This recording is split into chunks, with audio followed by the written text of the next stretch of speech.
Hayırlı geceler. Hayırlı geceler.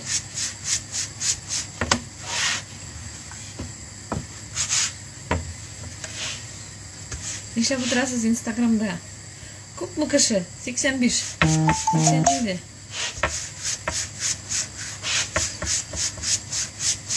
Sizin nagarın aşırığa pişken de beylik. Selam yıkatırım boruktan.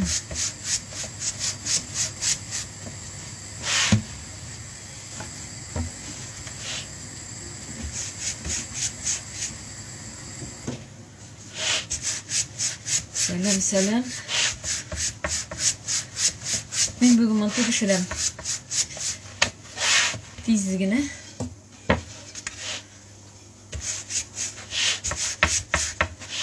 Kamila yıkılığım arada.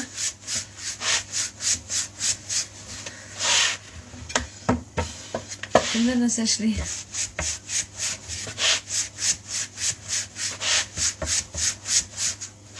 Mantı.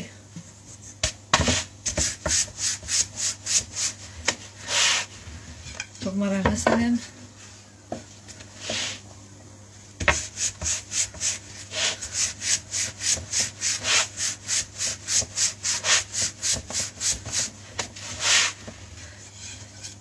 Şimdi yanılıklarımız var. Bugünlerde bir şey Instagram'dan bakalım. Allah koysanım. Связь de var. Hatta evde Wi-Fi var. İyi de renge kuşamıyor. Ну, какой-то верный волны. Смотри, спячка. Олда. Мırışlıski imiş. Instagram'a da krizi gelmedi. Işladım indi mi? Gününe işer zoom yasadım biznes boyunca. Bunda şunu dinleyin. Rejim спячки. Kimlecektir? Benim şulay buldu. Nasıl kuru bulmayı? Mantığını mı? Eşim de koyurgasın da koysam. Kuruna mı ki? Kuruna mı şulay?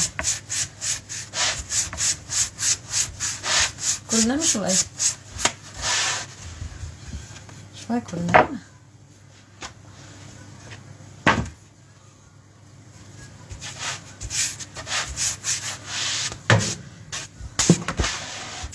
Ne başlamadık.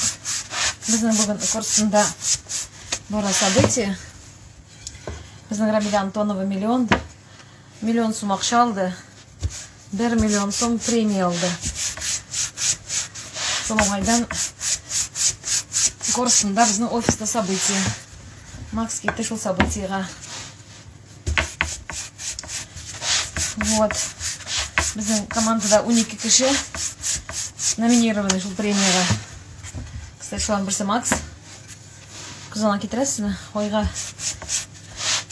1 миллион сум премия.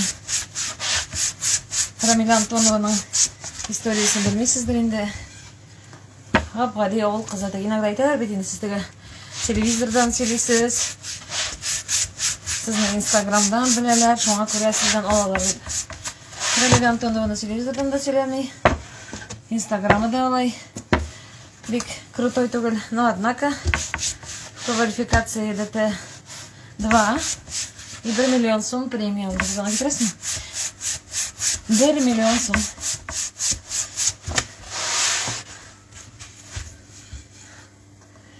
Камиля мен адашы бик кіші есімі. Камиля йықлыяды. Камиля йықлығандар ада тезгіні ашарға әтмәлі балырға деген ері болғандыр. Так. Тешілмес мекен? Йоқ. Менің алай бірді тешілгені йоқ. Хәтерләмем, чтоб менің мантайларым тешілгені. Бірінен де тешігері йоқ. Әне. Кеш қатылым балам. Нәрсе бұл? Кеш қатылым нәрсе деген сөз бұл? Бір диалект сөзі ме? Или мен білмей тұрған жоңа сөз ме татар тілінде? Оқтаға только не сыймай, жайым сыймай.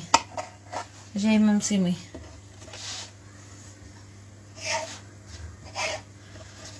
Ана бірді тешік түгіл, тешілмей.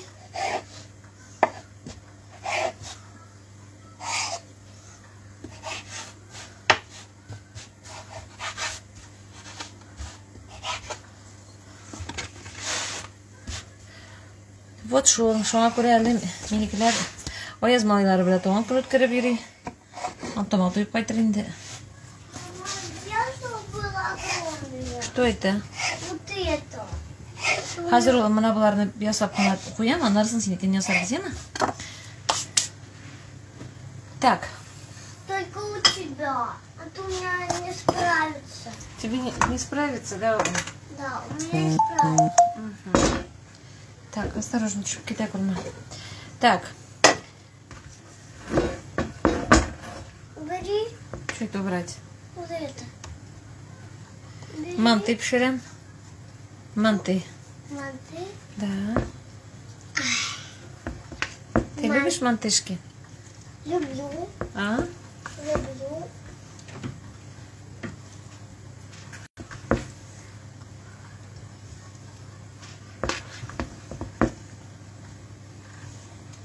Любишь, да, мантышки? Да. Юқа булса тәмнерәк ишинде. Юқа булуын яратам. Нә җәйгәндә тактаның рәсеме күренерлек булсын. Шул вакытта әйбәт була. Убери. Чё брать? Он маманый?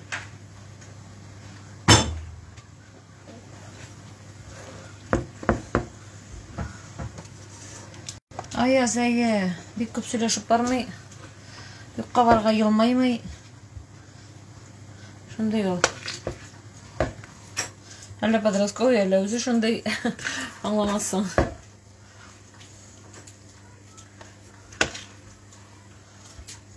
Ха, балача шундай бит инде. Не, ир кеше шулай буладыр инде. Тик торган авыз җырып йөрергә тиеш түгелдер. Дип уйлыйм инде, белмим тагын. Ты погодила огромный? Не кричи. Кычкырма.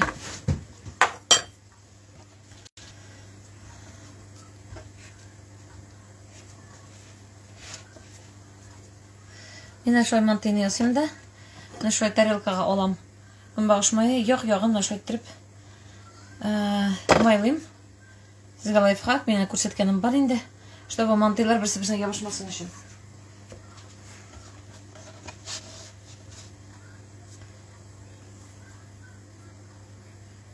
Камиляме? Есть в татарском языке есть слово камиль. Камиль.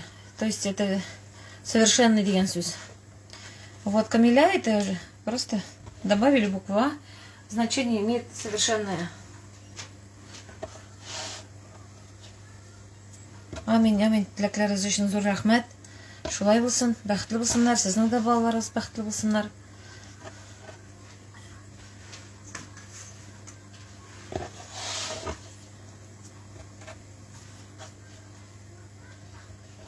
Әйе. Мин гел әйтәм инде, сәламәт баладан да зуррак бәхет юк әтияне өчен. Красиво.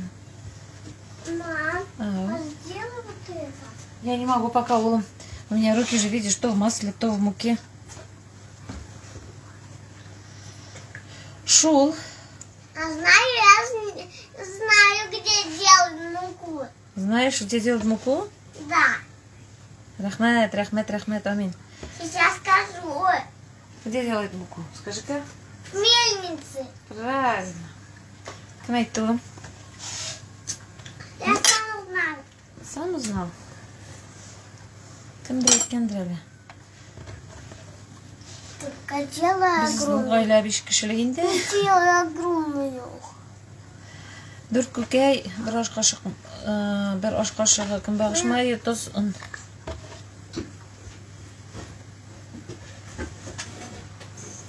Итәле. А? Я тоже хочу. Что хочешь? С тобой. Что со мной? Нет. А? Безнең гаилә 5 кешедән тора. Әле әни бездә кунакта. Безгә әни Камилә дә тугач. Пока әле мин операциядән сында булгач. Миңа ярдәм итәргә дип килде. Сәлам, сәлам. Безнең Булатнада Камиләнең бәби туе, Алла бирсә. Алла бирсә, зурлап ресторанда үткәрәбез шуңа күрә. Булатна бик насыйченный безнең, әзерләнәбез, тегендә чабабыз, монда чабабыз. Акыйка корбаны шалдырмадык, шалдырабыз инде Булатнада. Құрбан шалдырабыз. Вот. Шул.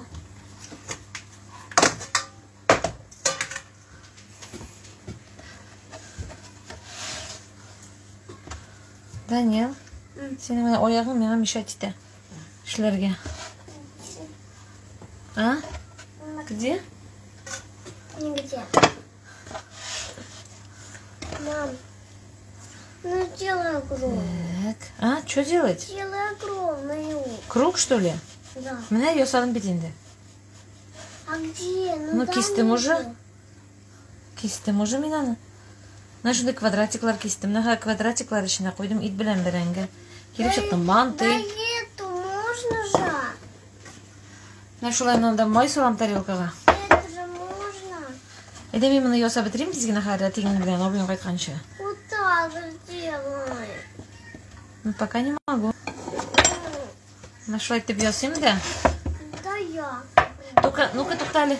Мен саған бердім бит тоқта. Бар, сам делай. Но она уже малюсенькая стала. Мына шулай май салам да. Мында майға маны балам да қоям. Мамин шулай болсын. Мамин шулай Как болсын. сделать огромную? А мне нужно Рахмет. огромную. А? Мне нужно огромную. Мына қазір тірсәк білән төбеңе берем. Анар жылайсың. А тебе что, не жалко, что я плачу? Ну, конечно, жалко. Төбеңе бергеш, как инде жалко. Жалко инде. Өзің бит кіресің мына қолтық астына. Я просто хочу, Ну, чтобы у ну, меня кисло было огромную. Что это? Вот это. Подожди, мынаны ясап қойым, ана мен су қайнап шықты. Ты.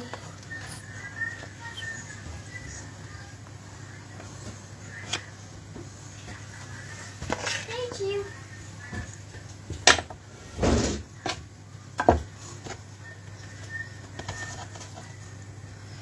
И қызлар начинка как стандартный, енді мен просто суғанны көп салам.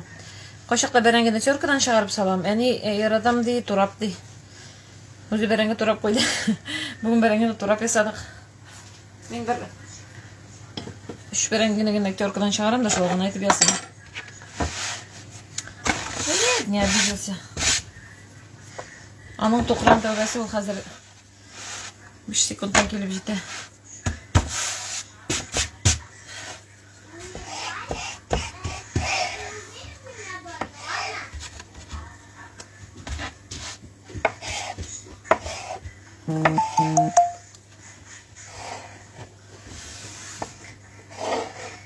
Так.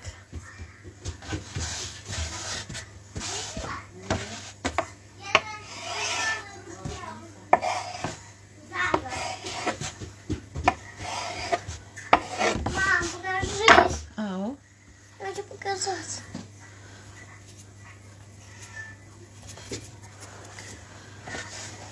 Нәрсе, улым? Там шулай буталы беруге алысың енді. Ну вот. Как-то так. Делаем мантышки. А торт пішірем. Шықырмағыз. Эй, Камиляны уятасыз қазір.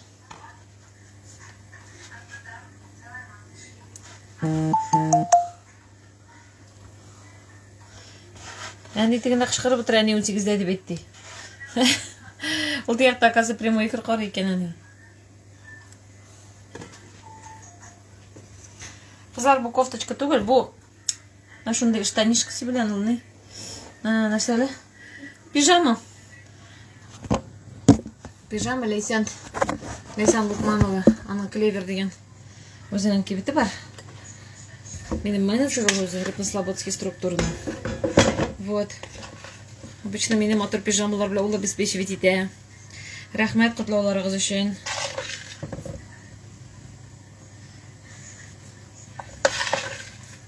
Кәне тек позалда прямой эфир қарап тұр. Вот саманы, а?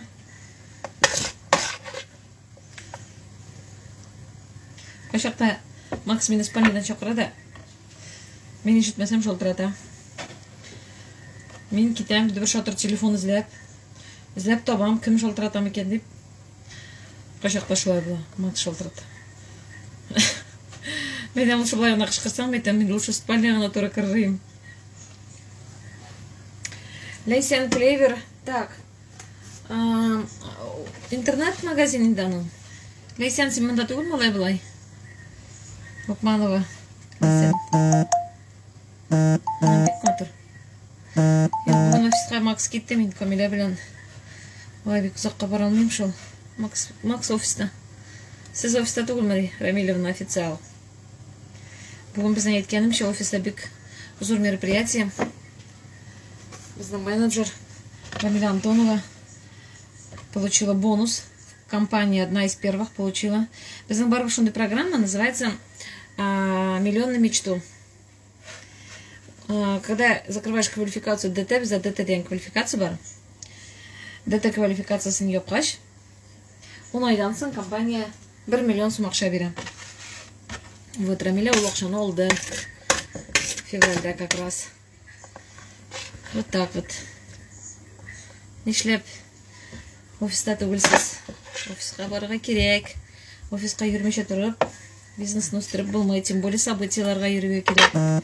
Событиялар бик ярдәм итәләр менеджерларга үсәргә, тем более мондай событиялар буенча да рассказывать будут, как закрывать ДТ, чтобы получить миллион.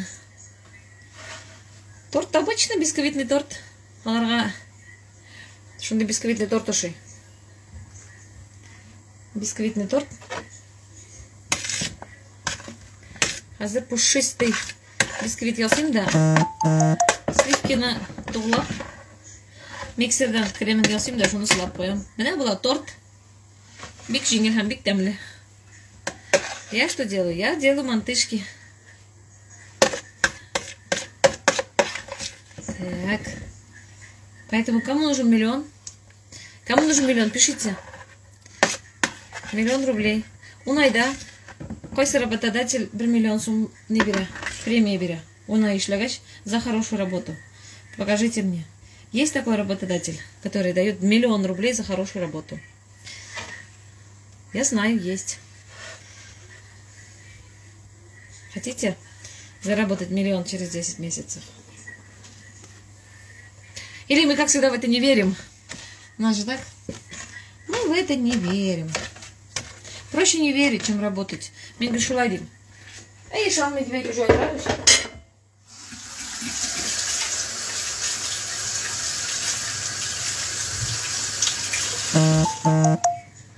Вот. Шлеганы бирмилер әле. Шлеганы бирмилер әле. Вот так вот. Шуңа күрә юкка гына чакырмыйм бит инде мин сезне, әйдәгез командага, әйдәгез эшлибез дип. А люди говорят, мы в это не верим. Я говорю, ну вот, мы построили дом. Мы делали вот это, вот это. Это за инерские деньги. А люди говорят, мы в это не верим. Я говорю, ну как уж, вот, Рамиля Антонова получила 1 миллион рублей. Люди говорят, и мы в это не верим. Потом я начинаю понимать. Либо люди не верят, либо люди не хотят верить в это. Они не курсатали. Они не курсатали, они ведь куршак түгел. Продукция схемет. Думаете? Ну, не считаю, коммет ты вылям.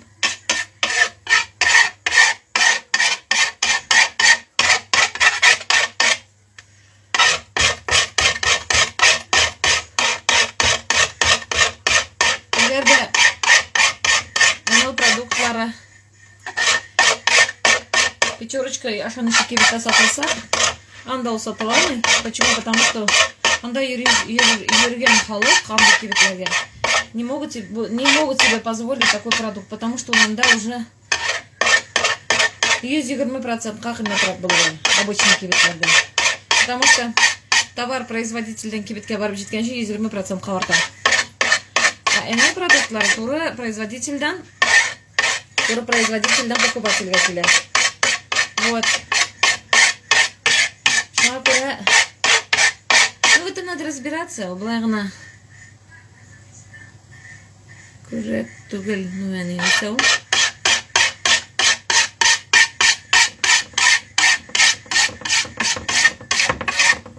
ладно, давайте мы с вами разберем, скажем так, посудомоечные средства Глосс, например, да? Посудомоечные средства Глосс. Вот у нас есть такое средство. Глосс. Баталау, да, вид? Вот такое средство, посудомоечное средство Глосс, например. Элементарно. Ученые доказали, что в год семья выпивает где-то полстакана моющего средства. Полстакана моющего средства, потому что моющее средство в составе имеет ферилар, шелуктовые, популярные вот эти, которые в магазинах продаются. Ферилар, нет, себестоимости на премия на миллион, не скривите. Что еще делать? Создан сторона. Может, я сама буду решать. Вот. Премия на миллион, алюл брилалики наших-то. А продукт на БС на меня еще шлим за эти, скажем, 3 года, он ни разу не менялся. Маркетинг-план несколько раз поменялся. Причем премиялар үстәлде, причем башка төрле акчалар үстәлде. Бәяләрне ваткан юк бездә. Ну, бездә ассортимент еще там.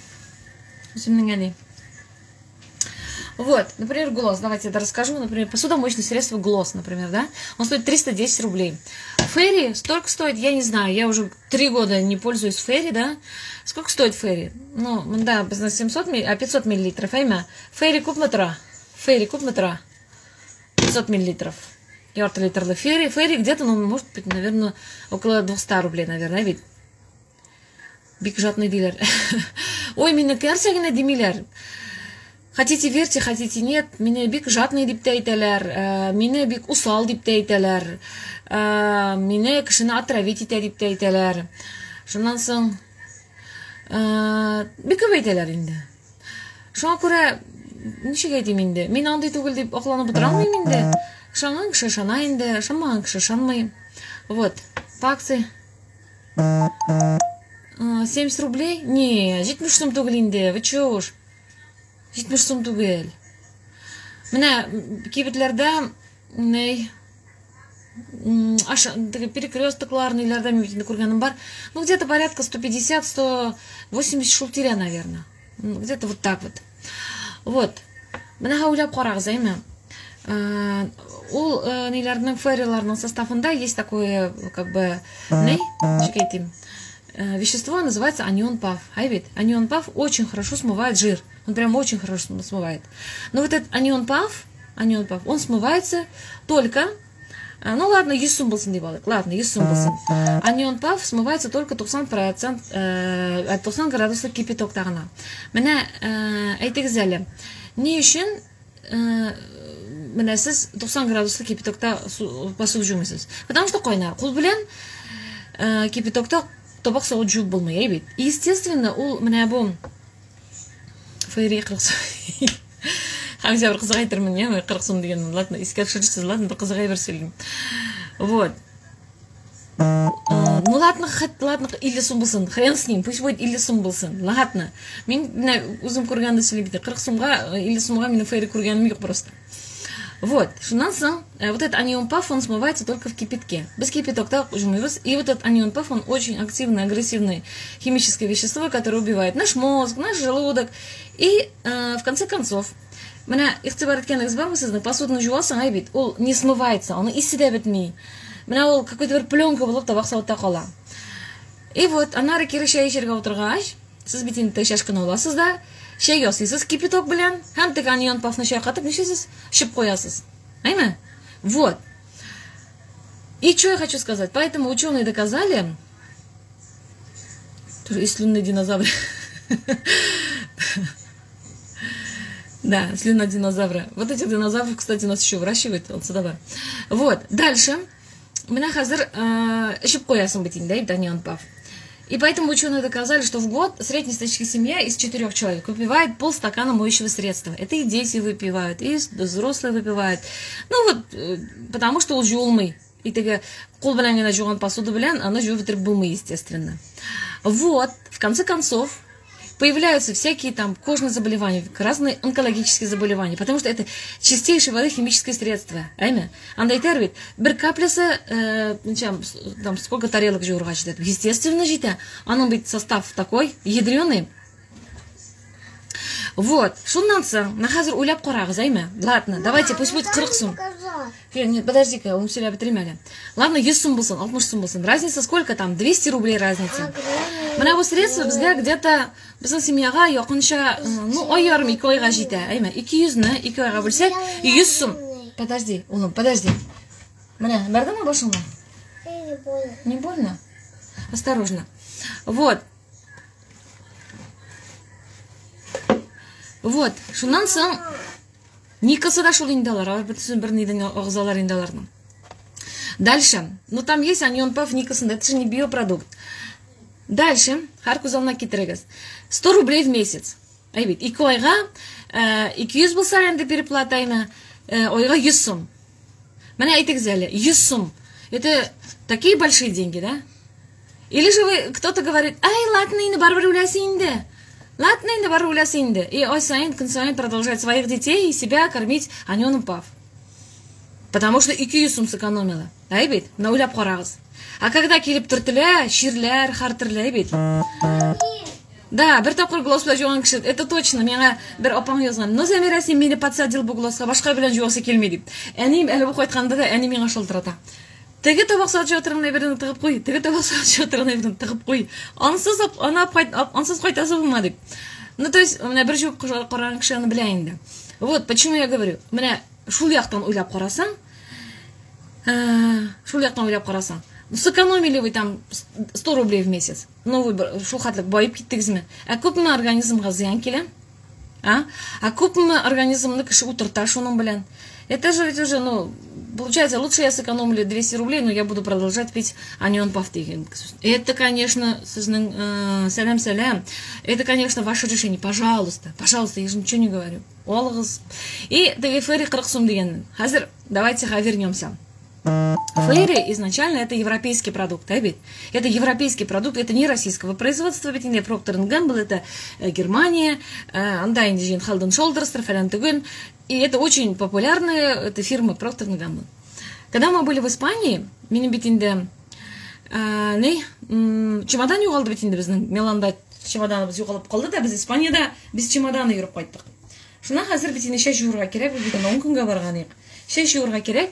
Шына қазір біз Макс білен кеттік шампунь алырға. И Herbal Botanic деген ендер, шундай название бір шампунь бар. Herbal Botanic ма, Botanic Herbal бар ол бізде де сатыла. Шынан соң шул нені алдық, шул шампуньны алдым, жудым, білсәгіз шешміне, прям шылкавистыға айленді. Шул қатлық айбат шампунь. Где-то біздің ақша білен 600 сумға түшті енді, 600 сум болғандыр енді. Онда өтінде все в евро. Мен бұл шампуньны опайтып кетемейді. Шундан соң ярар. Макс айтты, сен ничего қайтасың дейінді. Рюкзакка соларға ярамай, а чемодан жоқ. Пришлось таки шампуньны жылы-жылы қолдырға. Мне было очень жалко. Я там қайтам, да я обязательно найду этот шампунь. Я приехала. То есть пошла искать, и в Ашане, именно в Ашане, проспекттағы Юшкадағы Ашаннан алдым шул нені. Нөсекен әлі. Herbal Botanic'ны алып қайттым, жудым. И что вы думаете? Вот, кукиш вам, шулай деп айтты менға ол шампунь. Потому что кірсобыны біле жоған кібік болды. И что это говорит? Потом я начала изучать эту тему. Почему это так, да? Интернеттан кіріп оқығыз там полно материалы. Да потому что Европадан сізге шампунь қайтама. Или фейри, 40 сумлық. Европадан аның битаның негіне, нешек аталары, доставкасы ғына, транспортировкасы ғына фәлән сум тұра. И когда мне говорят, фейри 40 сум, а вы уверены, что вы фейри, блядь, жуасыз? А вы уверены? Потому что вот этих моющих средств со всякими химическими гадостями, цистернами делают, и подвалларда, қойдыр производстволарда, фейри деген сауытқа тутыраларда саталар. А сейчас, мне орзан, мне фейри орзан. А вы понимаете, вот как это происходит? И люди говорят, нет, я лучше сэкономлю 200 рублей, но я буду продолжать пить фейри. Это вот так звучит, понимаете? Верить, не верить, это ваше дело. Мен теге бір кімді убежать, потому что 300 сум тұра біздің глаз. 300 сум сіз глаз алғаннан ғына, я и не обеднею, и как бы богаче не стану. Потому что минимум чек уже Макс Флейкерзнак уже давно перевалил за 1,5 миллиона в месяц. Поэтому как-то это ваше дело. Аласызмысыз, алмайсызмысыз. Мен нәрсе үшін сөйлеймін былай бірні. Мен сөйлеймін сізге файдалы информация болсын деп кіні. Когда говорят, это все дорого, вы понимаете, оно быть икенче яғы да бар. Менә хәзер тагын бір турында дорого дегеннән тагын бір турында сөйлейм. Әгәр дә мин шушы бизнеста шөгыльләнә башлагач, күпме өйрәнәсең бит инде изучать, я начала изучать. А оказывается, вот когда начально, давайте возьмем чай. Просто чай, ну какой-нибудь чай, ну пусть будет Гринфилд или там какой-нибудь Липтон. Ладно, хоть какой-нибудь чай. Чай, производитель, да, крупный оптовик келген, да, 30% наценка белән сатыла. Производитель, крупный оптовик 30% наценка белән сата. Крупный оптовик, мелкий, средний оптовик плюс 30 белән сата. 60% артты хәзер теге чай. Шуннан соң средний оптовик, мелкий оптовик сата плюс 30 белән. 90% артты хәзер теге чай. Әйме? Җитештерүчедән чыккач. Шуннан соң мелкий оптовик сата магазиннар. Теге, мәсәлән, авылда бит инде ниләр бар бит инде, кемнәрдә бит именно. Ларюклар, фәләннәр, тегәннәр бит инде име. Ладно, еще крупный сеть сотрудничает напрямую. Крупная сеть, например, сотрудничает напрямую там крупные оптовиклар. Там наценка где-то на 100%, где-то на 90% кына булырга может. Ладно. И теге мелкий оптовик магазин сата. А магазин потребительга сата плюс 15% белән. И в итоге теге шәйләр килеп җиткәнче әйләнә 120%-га арта. Мәсәлән, шулык, мәсәлән, Гринфилд тайма, мен үзем Гринфилд аладырым, тез аладырым. Алар где-то 280, 300 тирәсе инде, әйме? Менә хәзер уйлап карагыз сез. Ничә сум булган аның изначальный бәясе? Һәм ул кибеттә күпме тора? Ә безнең шәй, менә монда гына тора.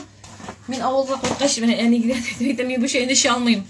Әни дә үземне генә кайтырга идең ди. Менә безнең шәй, безнең бик яраткан шәй, Black Premium. Мен безнең бик яратабыз. Менә шушы Black Premium тора 390 мы 400 мы тора? 400, по-моему, да, кызлар, кемнәр бармы монда менеджерлар? Әйбит. Вот, менә бу 400 сум тора. Ул производительдән, кибеттән сразу килә покупательга. Производитель наш Новосибирск, это наши заводы. То есть у нас ведь у себя производится, НЛ же сам производит продукты. Ни у кого не покупает. Шетелдән да кайтартмый. Это все у нас производится. А теперь уйлап карагыз. Когда нам говорят, а почему сезнең шәйләр мәсәлән ашанда сатылмый? Әгәр дә НЛ безнең шәйләрне ашанда сатса, ул 120%-га кыйммәт булыр. Һәм ул бу шушы 400 сумлык шәй ашанга барып җиткәнче булыр как минимум 800 сум. Понимаете? А потому что качество такое. Анда барып җиткәнче ул 800 сумлык, 900 сумлык шәй булыр. Естественно, ашанда аны еще жерлердәге покупатель это средний шундый покупатель рассчитанный магазиннар бит инде алар. Пятерочкалар, магнитлар, алар вообще рассчитан шундый теге более с низким доходом потребителя рассчитаны теге. Ничего алар аны исеме дә бар инде ничектер ул кибетләрне какой-то бер названиесе бар бит, мин хәтерләмим просто. Алар 600-700 яннан шәйләр ала алмыйлар. И когда говорят, у вас все дорого, да? У нас недорого. У нас очень качественно, и продукт продается почти по себестоимости. Понимаете? Вот о чем я хотела вам сказать. Ну, Найля ханым, мен сезгә әллә кемнәрне әйтә алмыйм, но инстаграмнарны күзәтеп барыбыз, без аларны периодически как бы публикуем. Менә күп марадан гына 2 кеше, берсе Роза апа, берсе Рузиля апа. Менә сез эзләп табыгыз, сорашыгыз үзләреннән, ярыймы? Мы медикаменты не продаем. Единственное могу сказать, что поставщики сырья это зарубежные страны, как Германия, Великобритания, там, Бельгия, Шуайбелгаштан, не. Вот. Шәйләр бик тәмле. Шәйләр бик тәмле. Шуңа күрә кызлар җәмәгать вообще шәйләр кибетләрдә сатыла безнең, инул кибетләрендә, пожалуйста. Хорстында магазин бар, Чистопольский, да. Ну, процент в любом случае существует. Это уже как бы, это мировой рынок. Изучайте мировой рынок. Миналарный дорклага бога ирендым. Поэтому, когда вот так говорят, там, например, ваш коктейль, там, не. Во-первых, наш коктейль, это, скажем так, еда это будущего, это мобильная еда. Это мобильная еда. Например, есть мобильный телефон, где бар у Ульянда бар офис, резидент созвездие деген торговый центр бар бит сезнең. Хәзер мин сезгә үземнең ID номерны язам бит. Сез, пожалуйста, кирип шушы номерны әйтеп ала аласыз, потому что без номера бездә продукт алып булмый. Ой. Менә шушы номерны калдырам. Менә бу минем ID номер. Безнең кибетләр сетевой магазин булга җәйме. Прикрепить. Вот я прикрепила номер. Шушы номерны әйтәсез дә кибеттә аласыз. Рыбныйда бар. Рыбныйда базарда Гөлназ Яруллинаны эзләп табыгыз. Рыбный Слободский район. Гөлназ Яруллина бар. Альбина Мингарипова бар, аптекада эшли. Лейсан Лукманова. Кстати, менә әйтте бит Лейсан Лукманова. Вот аның ниләре бу. Аның пижамалары. Рыбныйда безнең кызлар бик күп. Рыбныйда менә базарда единственный сез Гөлназны эзләп табасыз. По-моему, у нее даже в наличии бу шейләр бар. Бу да бар. Рыбныйда бу да бар. Вот, шуңа күрә созвездиега барасыз, любой кибеткә барасыз икән безнең. НЛ кибетләре Корстында бар, цокольный этажда, Чистопольская 20/12, жилой комплекс Панораманың юл буендагы прямо. Буада да бар. Буада офис бар безнең даже. Буада прямо офис, Кукмарада офис бар. Кирдең, саттың, алдың. Буада адресны белмим, конечно. Әмма Кукмарада Ленин урамында, ниндер торговый центр эчендә. Собада Алсу Мингараеваны беләсез микән сез? Казначействода эшли бугай Алсу Мингараева. Или же Лейля Ганиева. Аларның үзләренең мясной кибетләре бар. Мясо производит. Лейля да бар. Астраханьда да бар безнең официальный кибет. Просто официальный кибеткә барасыз, әйме. Официальный кибетне Шоллыда да бар, Шоллыда Сөембикә 16. Инсайд бинасы, Илекеге Сөембикә, Илекеге бәхетле кибете Шоллыда. Екатеринбург, Рябиновая, ничәсең әле? Офисны төгәл хәтерләмим. Балтачта Гөлүзәне беләсезме Балтачта? Мәскәүдә инде безнең андай 15 офис. Я хочу сделать огромную. Ну делай, мне ведь бирде. Казанда Советский районда түгел, безнең ике кибет бар. Берсе Корстында, берсе нидә? Менә Кайбышлар, Тәтешләр, это безнең буинский менеджерлар инде. Шуңа күрә дорого не дигән это понятие относительное. Вот коктейль килгәндә мин әйтәм, коктейль это смарт еда. Смарт это умная еда дигән сүз. Например, есть сотовый телефон, да? А как мне сделать кружок? Кружок как делать? Да, помню. Это так просто не сделаешь, улым. Они уже высохли. Давай сейчас мы на сейчас кружочек сделаем, потом я взяну. Бу хәзер камыр басып миннән түгәрәк җәйдермәкче. Камская устьелар, Тәтешләр, Кайбышлар, это все буинские менеджеры. Хәзер рәхмәт, Лениногорский Баулыда безнең бар, Баулыда гүзәл. Кызлар, менә мин хәзер бит тора салып кына әйтәм бит. Ней, мөсикәләр тора салып кына адресларын әйтәм мин. Ул хәтерем ней түгел. Мәскәүләр бармы монда? Лиана, ты монда түгелме син? Ничегә ул? Менә бит хәтерем юк, былай гына әйтәм. Сез миңа директка языгыз. Директка язсагыз, бит, мин сезгә обязательно. Вот Гульназ Асаева у нас очень активный, очень такой сильный менеджер. Гульназ Асаевага да язып сорый аласыз сез, ана Гульназ эфирда. Ул безнең структурадагы көчле менеджерларның берсе. Доставку, куда все надо, они все оформят. Нурлатта безнең Регина Габайдуллина. Регина, син монда түгел малай булай. Кызлар, кому что надо, вы мне пишите в директе, либо сообщением пишите. Потому что мин хәтерләп кенә адресларын сезгә әйтә алмыйм. Это просто невероятно невозможно. Шуңа күрә ней. Теге кем әйтмәшли, наркозда чыгып бетмәгән, эпидуралка, возрастта бар бит инде как-никак 41 яшь. Не бит инде карт, Макстан картырак. Самый актуальный вопрос в Инстаграме. Вот. Регина НЛ, вот. Да-да-да, Регина Габайдуллина. Ул сезгә полностью оформит доставку нурлатларына языгыз. Нәрсә әйтәсем килә? Сөйли башлыйм да. Вот, например, есть сотовый телефон, например, бит. Арттырып сату бездә юк, кызлар. Нету такого понятия арттырып сату.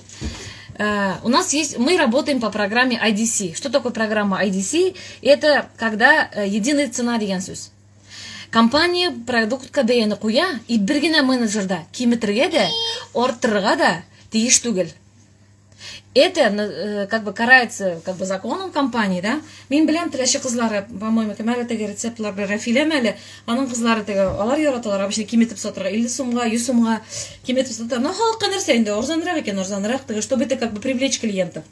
Но, как бы, один прекрасный день, конечно, компания, она обязательно не тащагине, тоқтатыр. Потому что меня менеджерлар гел зарланып язлар. Мне телеши кызлары, мне финансово, коктейль. Ну, 200. Потому что без доставки на безга ясылар чурсинар, и как бы с доставкой это 200. А Казахстанда 2050 сумма. Тихо, олам, батасын бит. И вот, когда орзанрак соталар екен, и шуңа көрәлі бір күндер, почему там так, а у вас арттырып сату? Мәйтем, біз арттырып сату, біз наоборот компания кушкан бәя белән сатабыз, мәйтем. Шуңа күрә кимету арттыру дигән юк. Саба кызлары компания куйган бәя белән эшләр. И мин шуны әйтәләм, менә безнең структура очень сильная структура. Вот наша структура, она очень сильная. Структура Чурсиных, Резиды Шариповой. Компания, да, одна из ведущих структур. Вот наша команда. И наша структура отличается вот чистотой. Законопослушны, мы все по правилам делаем, и поэтому мы активно очень развивающая команда. Что мы говорим? Сіз өзіңіздің компания белән генә сөйләшәсез. Это как? Аңа бетермәдем, өзіңіздің компания белән генә сөйләшәбез. Имеется в виду команда белән дисезме? Аңламадым. Уточните, пожалуйста. Сәлемгә дә ответ юк. Мин, может, күреп бетермим дир, амына күрәсме күпме язалар. Потому что мин сөйләгәндә иногда сообщенияларны укымыйм. Һаман менә коктейль турында сөйләп бетерә алмыйм. Вот, давайте без обид и без упреков. Мин бөтен кешегә дә нормально карыйм, һәм үзегезнең компания дигән кешеләр, монда минем компаниядан бер кеше дә юк әле. Единственное, Гүлназ Асаеваны танып алдым. Минем компаниядан. Вот. Аннары коктейль турында, можно я договорю уже, 105-нче тапкыр башлыйм. Например, есть сотовый телефон, а там очень много всяких разных приложений. Что интернет, там все игры, там есть имя, и бизнес у нас на телефоне. То есть у нас вот он мобильный, он под рукой, да? И еда тоже может быть мобильной. Например, вот у нас, например, еда. Вот, например, образно, у меня кул астында. Даже меня вообще көрсәтәләр, самый такой еда. Она уже яртысы юк, она. Без она. Она очень мобильная. Мобильная в чем? В каком плане? То есть, например, вот манты. Меня манты пише. Он донес var. Бәрәңге, ит, суган, камыр, тоз бораш, айбет. Естественно, есть какие-то углеводы, жиры, белки, понятно, айбет. Но углевод жир белән генә түгел бит әле кешенең организмына йод та кирәк, магний да кирәк, калий да кирәк, кальций да кирәк, фосфор да кирәк. Һәм менә шушы микроэлементлар аннан да 23 төрле микроэлемент. Это мобильная еда, потому что все под рукой. А кеше обязательно көннәрдән бер көнне, может, 5 елдан, 10 елдан. И уже шуңа таба баралар, дойдут до того, что люди поймут, что бүгенге көндә сәламәт яшәр өчен организмга все-таки тиешле матдәләр кирергә тиеш. Менә шушы әйберне аңлаган Европа илләре күптән инде алар шу принцип белән яшиләр. Бит коктейль был придуман Жан-Мари Бланше. Уже 37 лет назад придумал его Жан-Мари Бланше, да? Это в Европе. 2003 елда, когда наш президент Дмитрий Хохлов, президент компании, сказал, давайте мы тоже введем, то есть они согласовались с Жан-Мари Бланше, что будут продавать коктейли, вот наши энерджи-диеты. Хохлов, это коллеги, да и учредители сказали, вот так, ты что? Синин коктейльный комиссия, люди не будут, без нас России халкы ит белән бәрәңге уже не будут у тебя купить эти коктейли, дебейтлерды. Я, говорит, тогда знал, что это еда будущего. Я, говорит, знал тогда. И вот он я, говорит, пошел на риск, взял на себя ответственность и взял, говорит, подписал контракт. И мы, говорит, начали продавать коктейли. Уже с 17-18 лет компания НР продает коктейли Energy Diet. И что вы думаете? На сегодняшний день самый товарооборот создающий и самый популярный продукт – это коктейль. И сейчас начали другие сетевые компании тоже продавать коктейли. Косметика сатучылар да коктейль сата башладылар. Домашние еще пряклер сатучылар да коктейлер сата башладылар. Все начали продавать коктейли. Почему? Потому что это еда будущего. За ним будущее. Сіз ышанмасаңыз, кімдір ышанмай екен, кімдір аңа скептически қарай екен, это не означает, что все так думают и все так смотрят деген сөз түгел. Нет. Полно, миллионы людей, которые вот прямо балдеют от этого продукта. Мы тоже самые. Вот без намеранда. У нас каких только тут коктейлей нету. Разных. Вот у нас, да? Разные коктейли. Вот они. Energy компаниясы, бұл NL компаниясы. Элек заманда мындай химия. Вот мен де шулай дейм бит инде, Әлфина. Мен де шулай дейм. Элек фейрилар булмаганда, анион паф ашамагандар, шуны узак яшәгәннәр. Вот у нас. Вот все чаи, менә без чатырган чайлар, Валерий безнең яраткан чай, антитокс, это метелка для организма, бүтән шарны организмнан чыгара торган чай. Вот, менә Биадрон, вот. Омега-3, менә. Берсегенә калган.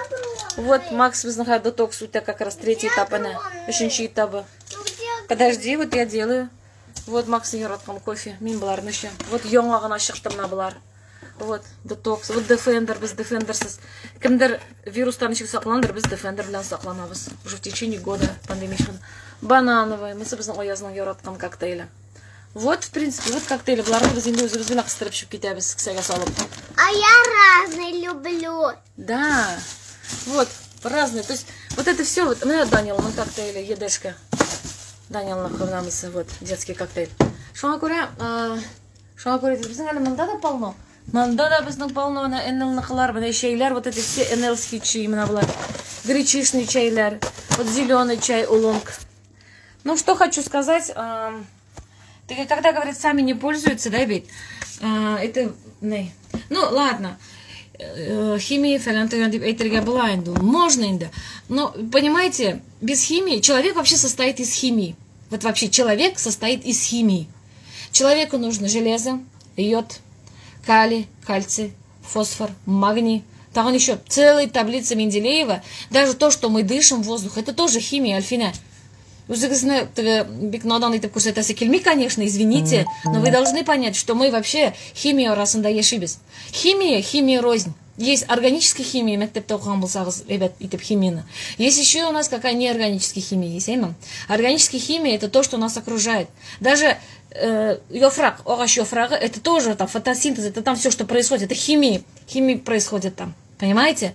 А есть у нас неорганическая химия. Это фосфаты, это нитраты, это анионы ПАВ. Это вот это все вот это сделанный кешекулы белән, искусственно сделанный химический әйберләр, әйме. Мен бер көндә әллә качан бер колбасаның составын карыйм, язылган идентичный к натуральному. Это о чем говорит? Это говорит, что она состоит из химии. ГМОлар хартыр, нитратлар, там вот столько. Жекенә берсендә арбуз аламай бит.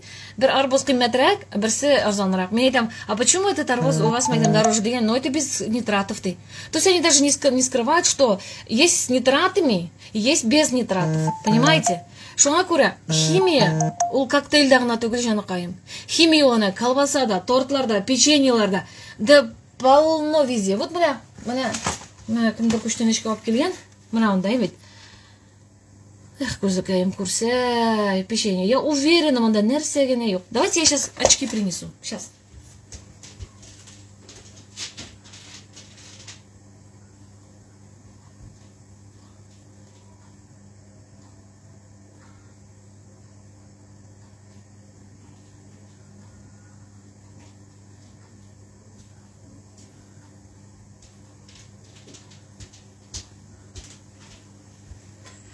Так, сейчас, давайте. Блайдеби курми әлі. Күз вообще бітті, курми. Қалывал. Составында. Бигерек вақыты безі. Мына шушыны кім көріп оқиынды. Оқымасы жынар үшін деп безалардыр енді. Мына емі шушылай тұрып. Состав печенье. Вот. Е12. Е20. 221. Ага, ароматизатор, эмульгатор. Так. Тагын нәрсәләр монда. Ага, овсяные хлопья, мед, монсы натуральный, инде сүздә юк. Ну, короче, күзем күрмей. Ярар. Вот. Даже шуша печенье найдет, на химии. Когда говорят, такое ощущение, как будто вот кругом совершенно гел натуральный продукт, но что из-за имя, кибетта. Mesela şuluk колбаса да ашамайсыз, творог да ашамайсыз, тортлар да ашамайсыз. И только вот единственный дуньяда бір НЛ компаниясы бар, который травит НЛ.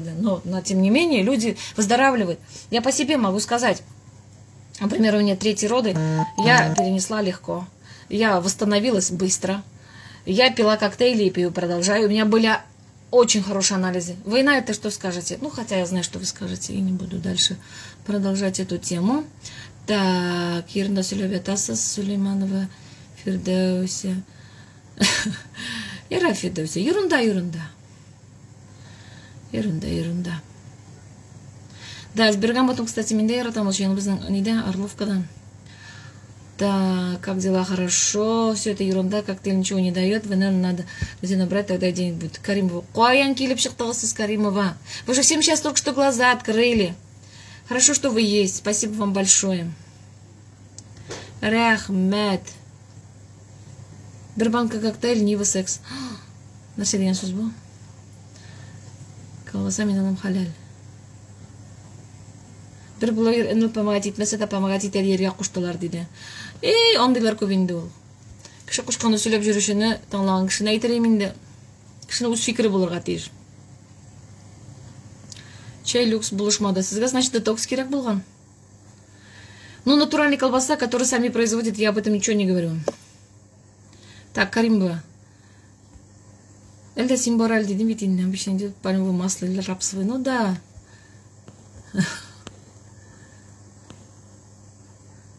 Так, Кадрия, не надо людям подраться мозги. С мозгами мы не деремся. У меня идет... Так, да, Арбулина это... О, Арбулина это самый ней. Самый пуп земли, Индрус каши. Вот самое интересное, понимаете, кто в это как бы... Кому не нравился НЛ, и все сказали, ау, я не буду это делать, а не получается. Вот. Те, кого бесил НЛ, все сказали, ой, наконец глаза открыли. Ну, пожалуйста, слушайте. Да никто не хочу, беру, хочу, нет, конечно. Эхертон лучше. Пожалуйста, Каримова, ол. И только у меня вопрос. Еще потраснулся минимум аккаунт, а что власть? Уже. Пудрить мозги, извините, пудрить мозги. Нет, не извиняем. Аңладағанды пудрить деген сөз жазғаны қызынан. Енді итберенге ошы менің екеш қызым Виктор орты коктейль оның компаниясында бір қатын ішлей, өзі бірді ішмей. Значит, ол сіздің ішлей тұрған кіші шулхатлыққына ішлейдір енді. Шлёйда шулхатлыққынадыр деп айтамын. Ондайлар бар бізде, я даже не скрываю. У нас есть люди, которые пытаются работать, но не потребляют как бы продукт. Я им говорю, у вас ничего не получится, потому что вы не верите в продукт. Когда человек не верит в свой продукт, у него ничего не получается. Если вы ішлей тұрған кішігіз, да, уверенно, что теге келділі кеттілігінадыр енді, шлёу түгілдір енді ол. Хош қашты. Демер опай ол детокс ішмеше биадрон оңламадым. Минус 15 килограмм. Так.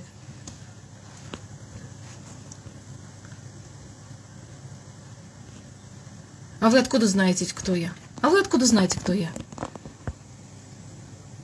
А между прочим, я очень много чего узнала, много чего очень прошла, много чего обучалась по этому поводу. Врач-диетолог был университет Батарея Кирактугуль, между прочим, Кадрия. Если что, вы тоже можете стать им. Коктейлер и кемингдебер есу. 200, вот эти баночные.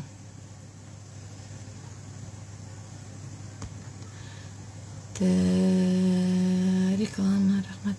Пускай рекламирует Кенлышу. Пожалуйста, на здоровье. Ерунда. Уф, Каримова, хорошо артылында шуынна. Ерунда. Тағын бір 20 ас тәсәң да Каримова. Шебін дулап тәрәзі баталмай. Знаете, шебін дулап тәрәзі баталмай. Шебін дәрілі тәрәзі, нашел тәрәзі тәбінде сдохнет. Поэтому көп мүгіне тырышсағыз да у вас ничего не получится. Дуласағыз да, дуламасағыз да. Компания считается самодинамично развивающей. Компания считается... состоит в Европейском Союзе по прямым продажам, имеет сертификат ISO 22000. Хамниндер Каримова, ну ерунда дегенінен, бір нәрсе де өзгермей, хоть шортлағыз. Конечно, и пимой белян коктейль еще кушаешь, конечно, ортасың, это же уже смешно. И, люди, посмотрите, нәрсе деп езді ол, нәрседір ошаған да, потом коктейль еще қойғандай.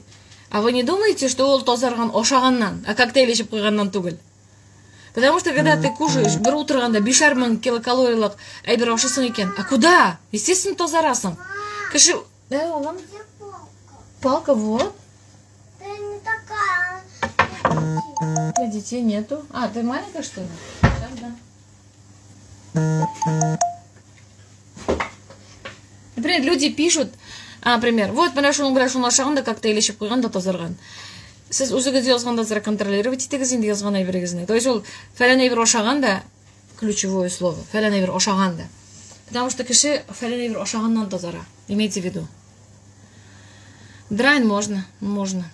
Салям Екатеринбурга. Да, они одинаковые. По пакетам мы берем на дорогу, в машине, на работу. А дома держим как банки. Бездебетный сюда бар.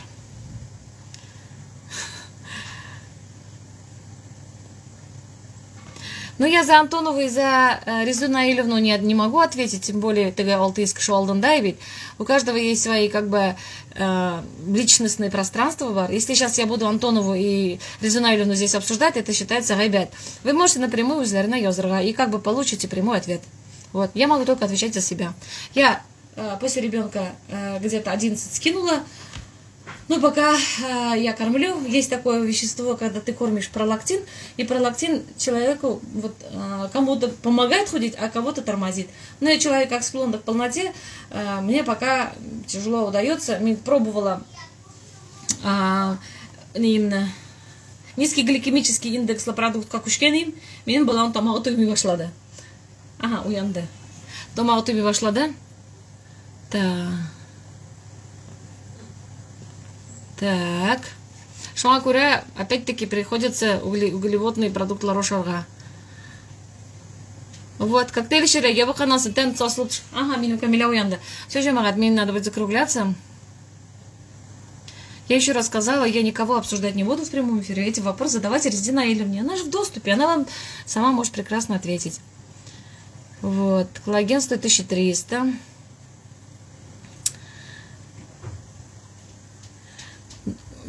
Голк 98. Не говорите, у нас есть такие случаи. У нас Эльвира Кремулина, которым она у нас работает, она забеременела после наших чаев. Коктейль ябықтыратырған дару түгел, ябықтыратырған продукт түгел. Коктейль, блин, кши ябықмай. Это обычная еда. Она витаминизированная. Еще раз объясняю, когда человек худеет, теряет очень много минералов и витаминов.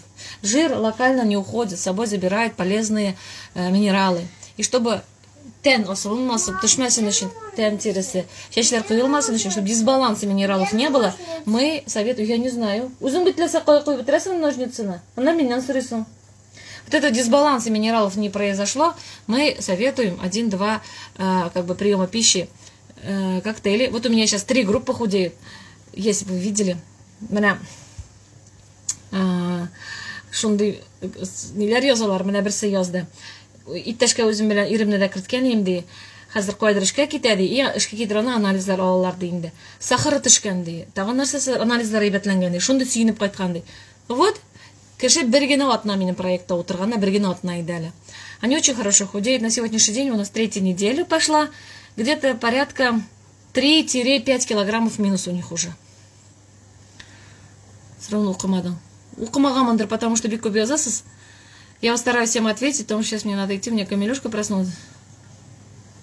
Коллаген сейчас пошла, да, казана. Мен коллагена постоянно ичтим, но так как пока после операции кулам койра, шуңа күрә мен пока коллаген ичмим. Да, бедрен коллаген. Бедрен постоянно можно, это же пищевой продукт, это даже не БАД, это не лекарство, это не даже не БАД, это пищевой продукт.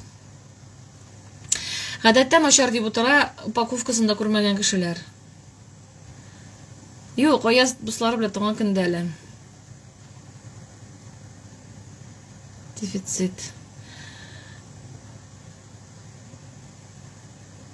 Ябыканасың. Юк, прямо сынасың ябыканасың. Коллаген кирәк, конечно, но ябыгу процессында коктейль эчәргә кирәк. Ябыгу процессында. Вес җыялармы дигәндә, менә ул шундый теге бер караганда ул популяр сорау инде, ул понятный сорау, икенче яктан ул глупый сорау. Ни өчен дигәндә, коктейль сезнең организмыгызны үзгәртми. Әгәр дә сез киридән жирный, скажем так, шундый калорийный әйберләргә ашауга кайтасыз икән, конечно, кире вес җыясыз. Ну, нинди сүз? Организмдан без лишний весны чыгарабыз. Питание аны кире кайтара. Если сез режим питания не соблюдаете, конечно, җыясыз. И кешеләр аны тамагымны, авызымны тыя алмадым, демейлер коктейльга гаепләп калдыралар. Вот у нас Рузиля похудела на 40 килограммов, но она там, у нее там 3-5 килограммов играет туда-сюда, но она же 40 килограммов не вернула. Вот вам как бы ответ. Конечно, можно. Минем едашканы Данил яшерімнан берлеше. Гемоглобин низкий коктейль. Мультивитаминный комплекс у нас поливитамины, омега-3 и биодрон. Трошадан келдік кені әлі кеше бота шума. Желеу білен трош арасында ботып етіп. Короче, все, қыздар жамағат. Я побежала. Проснулась, да, Камилюшка?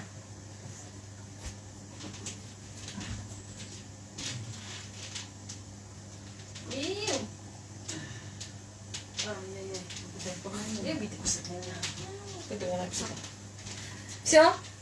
У меня начальница проснулась. Начальника. Имя начальника.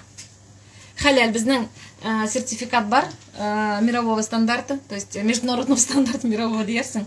Біздің сертификатларымызда бар. Тақа қышқырып жіберам деген әбет. Ой. Поэтому, жамағат, все. У меня начальника проснулась. Сөйлешіп болмайм. Давайте, Исянцол, вот номер ID. Кибетлеріне Google'дан қорай аласыз. Интернетқа жазасыз. NL International. И өзіңіздің шәһәріңізді жазыңыз. И шул шәһәрдә адресini көрсәтәчәк ул. Сөйләштек ме? Давайте, пока-пока.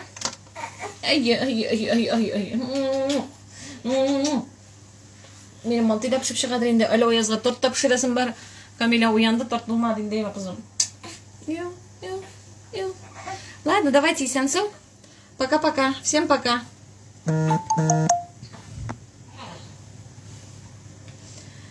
Да, фото будет торта. Если пширался, Камиля Максовна рұқсат етсе, обязательно будет. Камиля Максовна, торт пішіреміз ме? Күзін ашалмай, yoқтаға шықты, күзі шағылы. Давайте, сау болыңыз, ярыма?